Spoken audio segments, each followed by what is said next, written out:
Magandang araw po! Para sa vlog na ito ay pumunta ako sa isang backyard farm na matatagpuan dito sa Barangay Banaba, Padre Garcia, Batangas, ang Machetes Farm. Sa video na ito ay makakita tayo ng mga full-blooded bower, katulad ng traditional bower, red bower, black bower, at dapple bower. May mga tips din tayong matututunan sa pag-aalaga ng mga ito. Ano nga bang damo ang the best na ipakain sa ating mga alagang kambing, lalo na sa mga ganitong full-blooded? Ano-ano yung mga sakit na pwedeng ma-encounter ng ating mga alaga, at ano yung the best na gamot para dito? At syempre, hindi mawawala sa vlog na ito ang presyo ng mga full-blooded bower. Lahat ng iyan ay mapapanood natin sa video na ito, kaya tapusin natin hanggang sa dulo. Pero bago ang lahat, kung bago ka pa lang sa YouTube channel na ito ay mag-subscribe ka na kung interesado ka sa mga ganitong klaseng video. Salamat! Magandang umaga po. Pwede po kayo magpakilala sa video na ito? Ako si Christian Mosca. Mosca. Kumayawi ng Machetes Farm. Grabe to agad yung bumungad sa atin, no? Anong lahi po nitong kambing na ganito? Black Bower. Black Bower. Napakalaki. Ito ang siguro ito yung mismong ganador niyo po. Oo. Gano'n na po kayo katagal na nag-aalaga ng mga kambing? Magli-5 taon na. Magli-5 taon na din ho. Ito yung pinakaunang bahay ng kambing niyo po. Oo. Simple lang, no? Upgraded lang dati. Upgraded lang dati. Maganda ng mga quality ng kanyang mga alaga, oh. Paano po kayo nagsimula sa ganitong negosyo? Ako'y buy-and-sell din lang sa sa Padre Garcia, mga native. Eh nung nakapamili ako sa Lemery ng upgraded, na kong buy-and-sell, eh magandang kita. Nakita nyo na maganda ang kitaan talaga sa kambing. Sa kaya yun. Ko mas may lahi, mas maganda kita sa may lahi. Kaysa dun sa mga native po. Kasi sa native kaunti yan lang kita niyan. So nagsimula pala po kayo, upgraded yung mga kambing na inaalagaan nyo po. Native tapos upgraded. Native muna, tapos ginawa nyong upgraded. Nung nakita nyong maganda ang kitaan sa upgraded na kambing, ginawa nyo ng mga upgraded na. Hanggang ngayon, mukhang full-blooded na po itong mga alaga nyo. Ano? Kung malaki yung puhunan mo, dito ka na sa mga upgraded tsaka full-blooded. Mas madali mabawi, kaya lang dapat talagang tutok sa pag-aalaga. Puso sa diyan, hindi tama. Pakain lang ng pakain. Hindi mo basta hindi lang bagay, ituturing mo talaga na may buhay, ano? Dahil ang mahal niyan, masakit mamatayan. So naranasan niyo na pala 'yon, mamatayan. Baka mo namatay sa akin ni may 400,000 na din. Worth of 400,000 pesos yung nalugi nyo dun sa mga namatay na yun. Kaya mayawan naman ng Diyos, basta may namamatay, may nabalik na maganda. Tsaka kung namatayan ka, may lesson yun, ano po? Alam mo na ang dapat mong gawin. Pwede nyo bang ma-share yung mga, sa tingin nyo, pagkakamali kung bakit kayo namatayan ng mga... Bloated, ang pinakamahirap na kalaban. Bloated, ibig sabihin yung lumolobo yung tiyan? Oo, pag nasobra sa kain o kaya sa feeds. At hindi mo pinakain mo at hindi mo na monitor ang kambing na tamlay siya. Hindi maagapan. Hindi mo maagapan. Pero pag once na ang kambing i-monitor mo umaga, titingnan mo sa gabi bago ka matulog, tingnan mo ang galaw nila. Yan, maagapan mo. Dahil malalaman mo na agad ang galaw ng kambing. Kung may sakit. May sakit sila. Gaya nito, may ilap itong mga ito. Wala itong mga sakit. Pero pag nakita mo yan, na nasa isang tabila, nagkakainan sila, malalaman mo may tama yan. Kaya dapat ang pag-aalaga ng kambing, monitor mo talaga, hindi yung papakainin lang. Kumbaga ituturing mo na kasama sa pamilya, ano? Ano ba yung sintomas muna po pala ng mga bloated? Eh di yung bloated yun, makikita mong tigil ng kambing. Nakatulala lang, tigil ganun? Yan, dahil yun alam mong mata ko kumain, hindi siya nakain. Tapos hindi kita mong hindi makadumi. Tapos minsan na nakabula ang bibig tao, ganun. Yun ang mga ispan. Madami na ako namatay, kaya alam na talaga. Yung iba, pag hindi talaga naagapan, talagang patay. Bawa nakalipas ng mga 12 hours na hindi mo naagapan ng kamil bloated. Napakabilis pala, ano? Bilis mamatay. For example, yung bloated, ano yung pinaka first action na ginagawa nyo? Pag nakita nyo matamlay, tapos sintomas ng bloated? Sinusupakan namin ng mantika. Mantika? Mantika. Tapos yung minsan binubutas namin yung ng syringe para mapasingaw. Sa may bandang tiyan? Pag malala na talaga, ang hirap ng Meron akong 4-5 sunod-sunod na bloated. Ang dalawa hindi ko naagapan, yung 3 naagapan ako. Ang bago kong natutunan, yung sa aking ama, ang ginawa, bloated to. Oo. Dinukit yung point niya. Oo. Yung ari niya, mapalabas niya yung mga dumi. Ah, okay. Nakain ng kambing na maliliit. Pag yun na palabas mo, dukitin mo din hanggang sa may labas niya, subukan mo ng virgin coconut oil, yun, nailigtas. Tatlong nailigtas kong gayon. Ganyan ang ginawa nyo, parang dinukot nyo talaga yung dumi Dinukit talaga. sa puwit. Oo, dahil hindi niya may labas yun. Tapos sinupakan ng virgin coconut oil. Yun, nailigtas ko ang tatlong kambing ko. So, yung isang technique pa, ay binubutas yung nasi-range yung ganito. Range, yung pasisingawin. Pero pinakamaganda ko nang nakita na yung dukitin ng puwit. Nag-iiba agad ang pakaramdam ng kambing eh. Nadukit mo yung mga bubong tayong maliliit. Hindi makalabas ano? Oo, pag nadukit mo yun, di lalabas, magkakalabas na hangin. So paano ng virgin coconut, mag-iiba ang pakaramdam. Gano'ng kadami yung virgin coconut oil na pwedeng supak, kuya? Ay, mga 20 ml. 20 ml lang. Mura lang naman yun. Pero yun talagang pinaka-the best yung Dudukitin yung dumi. Ilang beses na ako mga 5 na ano ko. Na-save na buhay. Napakalaking pero, nun. Pero kailangan yun sa naagapan. Pero pag yung malala na, hindi na kaya yun. Dapat yung kita mo pa lang na tamlay na doon. Ibig sabihin, dapat monitor talaga ng kambing. Hindi yung pag napakain mo lang. Okay na, alis ka na. Hindi mo naman alam na may hindi pala ito nakain na. Lalo na gantong kalalahi yung mga alaga nyo po. Ano? Yung mga nasa taas. Bloated talagang pinakamahirap na kalaban. Pag sa sipon, ano masasabi niyo sa sipon? Sa buong buhay ko pagkakambing, never pa ako nagturok ng may sipon. Sipon yung mga kambing ko dyan. Hindi ko din, mga important, hindi ko tinuturokan. Talaga? Hindi pa ako nagtuturok ng may sipon. Ibig sabihin, kusa silang gumagaling pag may sipon. Lalo pag nainitan yung ganyan, pag may sipon, nainitan. Huwag mo lang paulanan. Dahil baka naman lagnatin, yun din ang mayap din, lagnat. Pero naman. Lagnat medyo madali-daling pagalingin dahil. Bali, ano po yung sistema sa pag-aalaga nyo nitong mga kambing na ito? Yung gagawin, boss, pag yung may bahay ng kambing ito. Kapabahay muna talaga dapat. Mahalaga, may bahay ang kambing. Kasi yung kailangan malinis lagi ang malinis din lagi ang kulungan mo. Hindi makasagap ng mga kung ano nung katulad nito, kung ito pabaya, dapat puro tain na ng kambing to, dumi ng kambing. Pero ngayon, napakalinis. Dapat maintain talaga na malinis ang bahay. Bukod sa pabahay, sa pakain po tayo. Sa pakain, hindi susuportahan mo lagi ng kumpay. Tapos ang akin dyan, hindi ako nawawala ng feeds. Ano pong klaseng feeds ang pakain nyo? Hindi yung seedsi ang gamit ko. Seedsi? Yung cattle feeds. Mumurahin lang naman yun. Pero yun ang karamihan ginagamit ng mga breeder. Tapos sa pagdating sa mga damo? Sa kumpay, talagang kita yung owner ko ngayon. Ay kung saan nakakabot yan, makakuwala ng ipil-ipil. Ipil-ipil lang? Ipil-ipil ang isa sa pinakamagandang pagkain ng kambing. Yun, nakakakainis yan. Tapos mabilis makapagpataba. Madami sustansya yan. Tapos yung mother cacao yun, pag yan ang the best na pagkain ng mga yan. Mother cacao po, tsaka ipil-ipil ang the best na pagkain nyo. Bukod doon?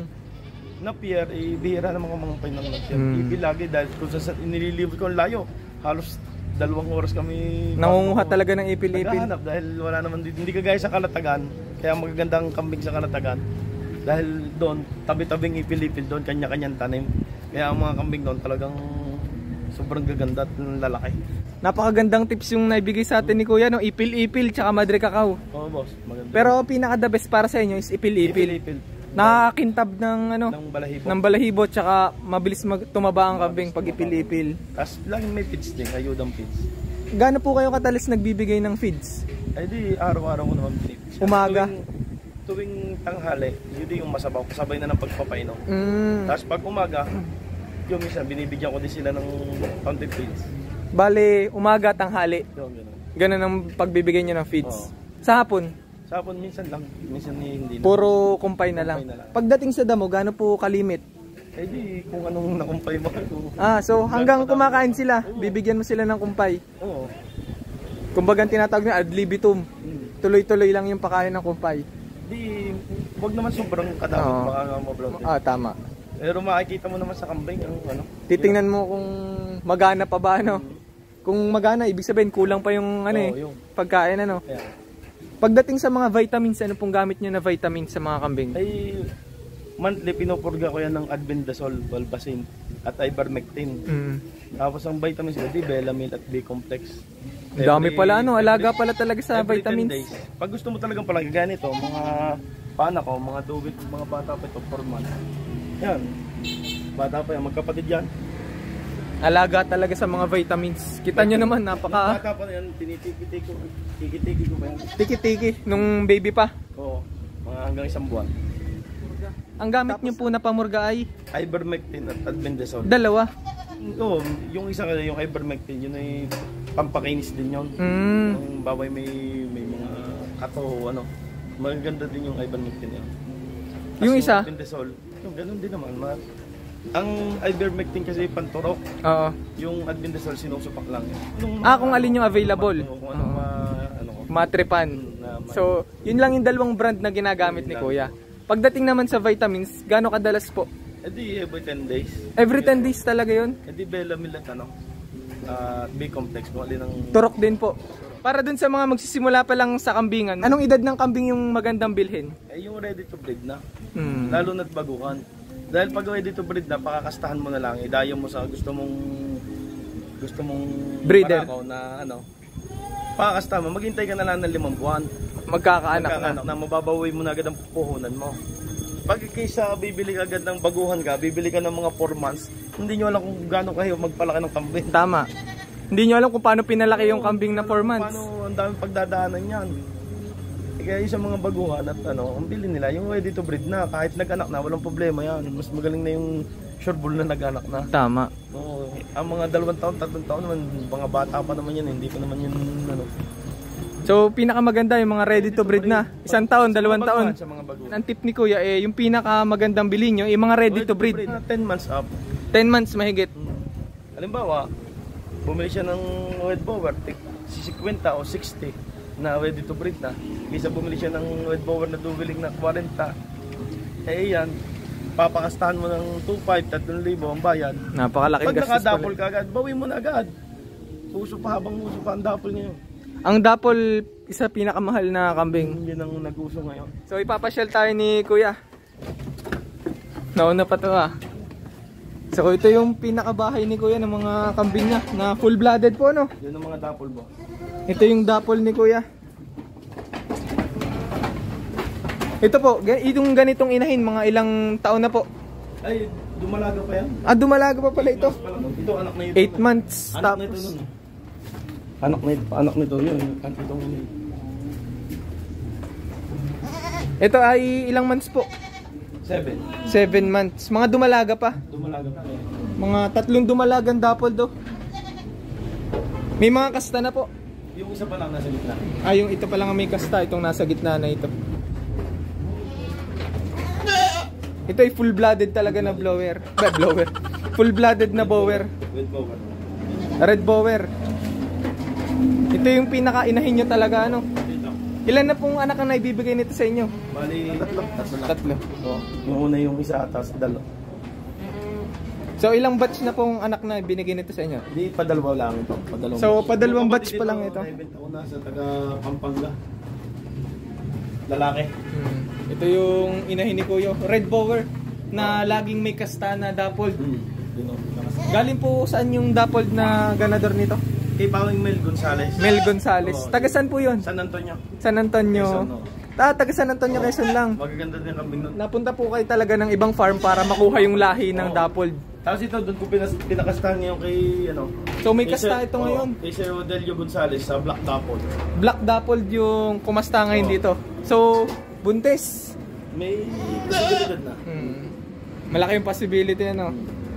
Ilang taon na po itong inahin niya na ito?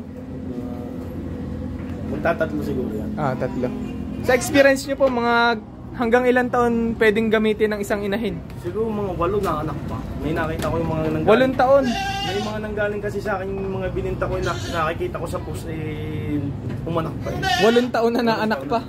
Tansya ko yung 8 taon na yung kambing. So ito yung isa sa mga ganador din, ano? Black bower. Ito, red bower. Inahin. Ito pang isang inahin. Buntis na yan. Isang taon at Hindi pa kalahati. yung nag-aanak ngayon pa lang. Buntis na yan. Unang panganak pa lang. Anak niyan sa September. Tapos ito ang ganador. Oo, yan ang gusto dyan. Ito po, anong breed nito kuya? Black Dapol. Ito yung Black Dapol. Ito yung ganador dun sa inahin na to. Na mga anak na. Ito po ay red bower ulit. Yan, red bower. Ang anak niya ay lalaki at babae, Dapol. Nanganak na itong inahin ni kuya. Yan. Lalaki at babae. Yung Dapol, ano po yun? Lalaki. Lalaki. babae. Reserve na yun yung lalaki. Ay, lalaki na dappled ay naka-reserve na. Yung babae, bint yung pag Red Bower available pa itong babae na ito. So, kakapanganak pa lang may nagpa-preserve na pala dito kay Kuya. Oo. Tapos yan, naanak yan ngayong katapusan. Dappled din. Ang ganador nito? Sa Kalatagan, nabili ko kasi may kastala sa taga-Kalatagan. Kay Boss Web. Nabili niya ng buntis na. Buntis na. So ngayon, mga anak na pala po ito. Mga anak na yan. So ito yung kulungan ni Kuya Machete. Gawa lang sa kahoy tsaka kawayan po, no? Ilang taon niyo na po itong ginagamit, itong kulungan na ito? 5 taon na. Kawayan lang yung ano. So dun sa balak magsimula ng ganitong business, tapos hindi ganun kalaki yung budget, pwede kayong magawa ng business ng katulad na ganito. Kahoy lang, oh. Tapos may yero lang na tarapal para hindi naman expose sa hangin, ano po? Pag nakabagyo. Hindi maampiyasan. May butas lang para syempre may airflow pa din, ano po? Hindi ganong bumaho. So ibababa ni na Kuya yung mga full-blooded ni Kuya Machete. Machete Mosca. Tingnan nyo kung gaano kahaba itong black bower na to. Inaabot na yung pakinan dun sa pakinan na nasa taas. Napakatangkad, oh. Siguro tansya ko nasa 5'6 yung taas nito pag nakatayo. 5'7. Ngayon ibababa ni na Kuya Machete yung mga full-blooded niya para makita natin.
Itong mga full-blooded na to talagang sa kulungan lang. Binababa din naman, pinainitan din namin para marelax ang katawan nila. Gaano po kadalas yung pagpapalakad nyo, pagpapainit sa mga kambing? Once a week lang pinapalakad daw nila dito sa initan para ma-relax din yung katawan, ano po? Kumbaga hindi makalakad-lakad sila, makatakbo-takbo. Dahil iniiwasan natin yung stress. Isa din sa kalaban ng mga hayop yung stress, eh. Pagdating sa presyo ng kambing, Kuya, simula tayo sa maliit pa, yung bagong walay. Depende naman yan sa, sa breeder din, depende sa materials. Lahat naman may karapatang, kagaya ko, namuhunan ako. May karapatan akong magpresyo ng aking sarili. Nasa sa akin naman yun, eh. Nasa buyer naman, di naman sa pilitan. Tama. Kaya hindi natin masasabi kung ano talaga ang standard na presyo. Tama. Ng kambing. Kumbaga lahat ng nagbebenta may kanya-kanyang reason kung bakit ganun yung... Kaya lang, doon sa mga buyer na basta bibili ng kambing, pag-aralan din muna. Basta wala nang kahit buy and sell yung mga mabibilhan, walang problema dahil siyempre kaya nga buy and sell, yan negosyo din naman yan Tama. na kanya-kanyang presyo, siyempre kailangan tumubo kahit malaki ang tubo, wala nang problema yon dahil ang buyer naman hindi naman pinipilit sa presyo. Tama. Di kaya yung mga nabili na buyer na ipag-aralan bago sila bumili. Ang ibinebenta niyo po dito ay mga... Bali, pare ako, sa totoo ako, buy and sell breeder. Ako ay nagbabay and sell din. Kagaya ng mga dati may magpapa-stud sa akin, nakakapagpanak sila, ibebenta sa akin. Siyempre, ibabay and sell ko naman. So, bibili niyo yun, tapos aalagaan ng konti, tsaka ibebenta. Minsan, siyempre, mga bumili sa akin, papatulong magbenta. Ako, kilala ko na magbenta, kaya yun. Minsan binibili ko, tapos ibenta ko din, buy and sell ko din. So, ibig sabihin, marami ng connection si Kuya sa mga... Napakadami ko na naging kambing boss. Dahil 2017 pa, madami na akong naging... Para dun sa mga balak pa lang magsimula ang pag-aalaga ng kambing, gustong bumili ng mga alagain 4 months o yung mga breeder, ready to breed na kambing, saan po kayo pwedeng makontak para humingi sa inyo ng assistance? Sa Machetes Farm, yun ang aking... Machete Mosca sa Facebook. So ilalagay ko na lang dito sa video na ito yung page na pwede nyong kontakin. Kung interesado kayo sa mga bower na kambing, lalo sa mga... May upgraded din po ba yung ino-offer? Meron din naman minsan dahil May upgraded, pwede kayong bumili ng upgraded or full-blooded na mga kambing. Full-blooded na bower, dapple, black bower, red bower, meron si Kuyang iaalok sa inyo. Binebenta po ba din ito? Binibenta ko imported yan. Kaya lang lost paper na, hindi ko na makita. Itong traditional bower ni Kuya ay binebenta din niya. Imported yan. Imported. Magkano po niya ibinebenta ito? 50. 50,000 pesos. Hindi pa nakakapag ano? Nakapag-anak na yan sa akin. Nakapag-anak na ilang beses po? Isa pa lang, 2 lalaki. Nag-aalis na ako ng ganyang kulay. Ito po ang lahi po nito ay dapple. Ilang months po? 5 months. Napalaking kambing na agad. Kung niyang pula, yan, yung dalawang yan, ni-out ko boss. Binibigay ko ng dalawa, 90. 90. Itong dalawang ito, pinagbibili ni Kuya? 90. 90,000 pesos. Dalawang kambing na. Pero pag itong isa lang na to, 50,000.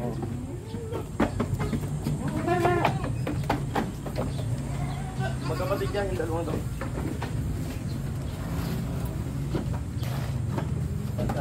Kapatid. Ito, pang out nyo po ito, no? Itong dalawang ito. Magkapatid daw ito. 5 months pa lang ang edad. Red bower tsaka dapple. Ang ina kasi niya yung red bower rin nasa. Ay, yung malaki yung malaking red bower po ang ina. Mga gantong oras nagpapainom kami ng kambing. May molasses. Ano pong inihahalo niyo sa painom ng mga kambing? Molasses, yun ang pinakamaganda. Tubig, molasses, ano pa po? Deep feeds pag ano. Tsaka yung seed feeds. Yung molasses pampagana, no, pampalasa. Pampagana yun. Kahit saan. Available din yung dalawang red niya. Itong red bower na to, pinagbibili niyo din po. 35 isa. 35,000 pesos naman daw itong mga ganito.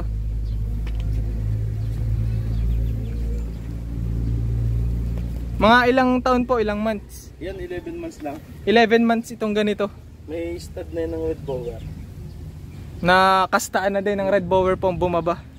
35,000 pesos. Red bower na dumalaga pa po, ano? Ito din. Ay, ito. Hindi, nag-anak na yan isang beses. Nakapag-anak na ng isang beses. 35,000 pesos din ang presyo nyo.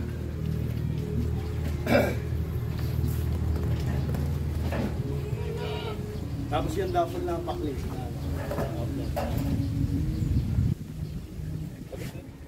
Pwede pang ganador, no? Dapol. Ang presyo nyo po ay 25k. 25,000. Ilang taon po, ilang months? 6 months pa lang. Sa mga naghahanap ng ganador, ano po, dapol.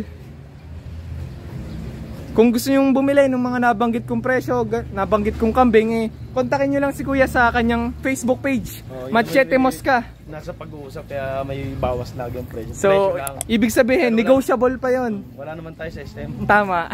Hindi, pwedeng tumawad kay Kuya. Presyo lang naman. Ibigay nyo lang yung kaya ng budget nyo, baka mapagkasunduan, o mabibili nyo yung kambing. Yung kulungan ng kambing na ito ay 14 meters by 20 meters. Tapos ang taas, baka around 15 feet. Ganun.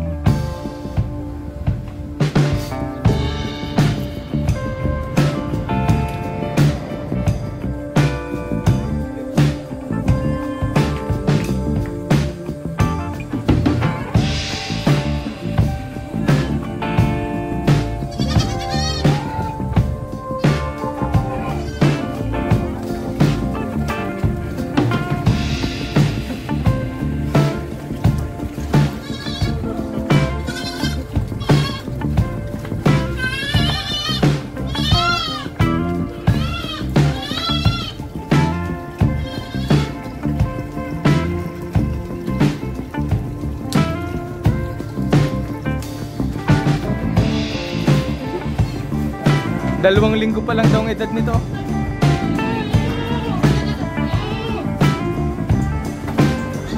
Red Power ang inahin.